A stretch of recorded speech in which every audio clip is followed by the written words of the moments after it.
Welcome back नाज़रीन। वज़ीर आज़म इमरान खान का कहना है कि चीनी स्कैंडल में जहांगीर तरीन मुलव्वस हुए तो नहीं छोड़ूंगा। अगर हुकूमत गिराना किसी का मकसद है तो शौक पूरा करे। हुकूमत किसी प्रेशर ग्रुप के हाथों ब्लैकमेल नहीं होगी। इसी पर बात करेंगे अपने नुमाइंदे आतिफ भट्ट से। आतिफ, आगाह कीजिएगा। आतिफ, अगर आप सुन पा रहे हैं बताइएगा इस बारे में। आम खबर से आपको आगाह कर रहे हैं। वज़ीर आज़म इमरान खान का कहना है कि चीनी स्कैंडल में जहांगीर तरीन मुलव्वस हुए तो नहीं छोड़ूंगा। अगर हुकूमत गिराना किसी का मकसद है तो शौक पूरा करे। हुकूमत किसी प्रेशर ग्रुप के हाथों ब्लैकमेल नहीं होगी। कोर कमेटी इजलास में वज़ीर आज़म का कहना था कि इक़्तिदार बचाने की खातिर किसी को NRO नहीं देंगे। वज़ीर आज़म ने कर दिया है बड़ा ऐलान।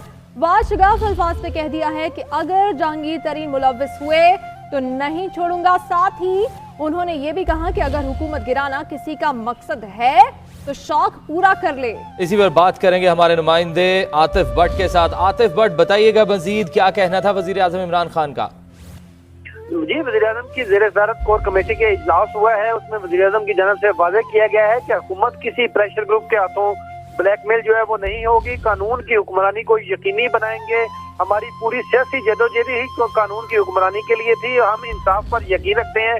किसी के साथ ज्यादती नहीं होगी। एहतसाब का अमल जो है वो बिला तफरीक जारी रहेगा। और वज़ीर आज़म की जानब से यह वाज़ेह किया गया है कि अगर कोई हुकूमत गिराना चाहता है तो वो अपना शौक जो है वो पूरा कर ले। किसी की ब्लैकमेलिंग में आकर जो अपना मंशूर है उससे पीछे किसी सूरत नहीं हटूंगा। और इक़्तिदार बचाने के खातिर किसी को भी NRO जो है वो नहीं दिया जाएगा। वज़ीर आज़म इमरान खान की ज़ेर सदारत इजलास में वज़ीर आला पंजाब की जानब से जो रुकने कौमी असम्बली से मुलाकात हुई है जहांगीर तरीन ग्रुप से, उस हवाले से ब्रीफिंग दी गई है। वज़ीर आला की जानब से कहा गया कि पंजाब हुकूमत किसी रुकने असम्बली को सियासी इंतकाम का निशाना नहीं बनाएगी। अपने अरकान के असम्बली के जो तमाम जायज तहफ़्फ़ुज़ात हैं उनको दूर किया जाएगा। FIA और दीगर इदारे मुख्तलिफ जो केसेस हैं उसमें आज़ादी से अपना काम कर रहे हैं। हुकूमत पंजाब किसी तहकीकाती इदारा जो है उस पर असर अंदाज नहीं हो रही।